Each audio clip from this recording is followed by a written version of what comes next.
ಚಂದ್ರಪ್ಪ ಮಡಸಿರ, ವಯಸ್ಸು 60 ಮೇಡಮ್. ನಮಗೆ 5 ವರ್ಷದ ಮುಂದ್ಗಡೆನೆ ಒಂದು ಸರ್ತಿ ಆಗಿತ್ತು ಮೇಡಮ್. ಹಿಂಗೆ ಸುಮ್ಮನೆ ಬೇದಿಗೆ ಬಂದಂಗೆ ಬಂತು. ಒಂದು 15 ದಿವಸ ಬಂತು. ಮಾಮೂಲೆ ಈ ಕೆಲಸ ಮಾಡ್ತಾ ಇರ್ತೀವಿ, ಅಂಗಡಿಯಾಗಿರ್ತೀವಿ, ಈ ತಿಂಬೋದ್ರಾಗೆ ಹೆಚ್ಚು ಕಡಿಮೆ ಆಗುತ್ತೆ. ಇವಾಗಿನ ಫುಡ್ಡೇ ನೋಡಿದಿರಲ್ಲ, ಸರಿ ಇಲ್ಲ. ಅದಕ್ಕೋಸ್ಕರಾಗಿನ ಏನೋ ಬೇರೆ ಇರ್ತೈತೆ ಹೇಳೋ ಅಂತಂದೇಳಿ ಇದನ್ನು ಮಾಡಿದ್ವಿ.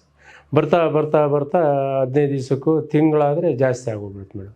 ಮಾಮೂಲಿ ಇವಾಗ ಆಗೈತಲ್ಲ, ಮಾಮೂಲು ಹೊರಗಡೆಗೆ ಹೋಗೋ ಜಾಗದಲ್ಲಿ ಒಂಥರ ಏನೋ ಕಂಡ ಬೆಳೆದು ಅದು ಫುಲ್ಲು ಇದು ಬರೋದು ಮೇಡಮ್. ಅವಾಗ ರಕ್ತ ಬರೋದು ಜಾಸ್ತಿ.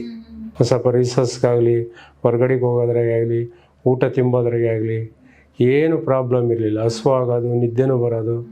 ಕೆಲಸ ಚಿಕ್ಕಬಟ್ಟೆ ಕೆಲಸನೂ ಮಾಡ್ತಾಯಿದ್ದೆ. ಬೇರೆ ಕೂಲಿಯರ್ ಕೊಟ್ಟು ಕೂಡ ಮಾಡಿಸ್ತಾಯಿದ್ದೆ. ವ್ಯವಸಾಯ ಜಾಸ್ತಿ ಐತೆ ನಮ್ಮದು.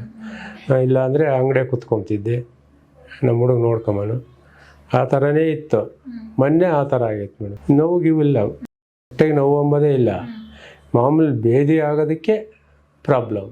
ಊಟ ಮಾಡೋದಕ್ಕೆ ಹೊಟ್ಟೆ ಹಸಿತಿತ್ತಾಗಲಿ, ಹಸು ಆಗೋದಾಗಲಿ, ಊಟ ಮಾಡೋಕ್ಕೆ ಭಯ ಬಿದ್ದು ಇವಾಗ ಹಿಂಗೆಲ್ಲ ಹೊರಗಡೆ ಬರ್ತೀವಿ, ಅರ್ಜೆಂಟ್ ಬಂದುಬಿಟ್ರೆ ಏನು ಮಾಡಬೇಕು ಅಂತ ಹೇಳಿ ಭಯ ಬಿದ್ದು ಊಟ ಮಾಡೋದೇ ಬಿಟ್ಬಿಟ್ಟು ಬರೀ ಹಣ್ಣು, ಒಂದು ಸ್ವಲ್ಪ ಹಾಲು ಏನಾದ್ರು ಕುಡಿಯೋದು, ಸುಮ್ಮನೆ ಆಗ್ಬಿಡೋದು.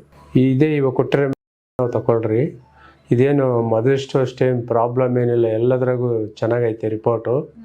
ಇದೊಂದೇ ಪ್ರಾಬ್ಲಮ್ಮು, ಮೇಲಾಗುತ್ತೆ, ತಿಂಗಳು ಬಿಟ್ಕೊಂಡು ಬರ್ರಿ ಅಂತಂದು ಹೇಳಿ.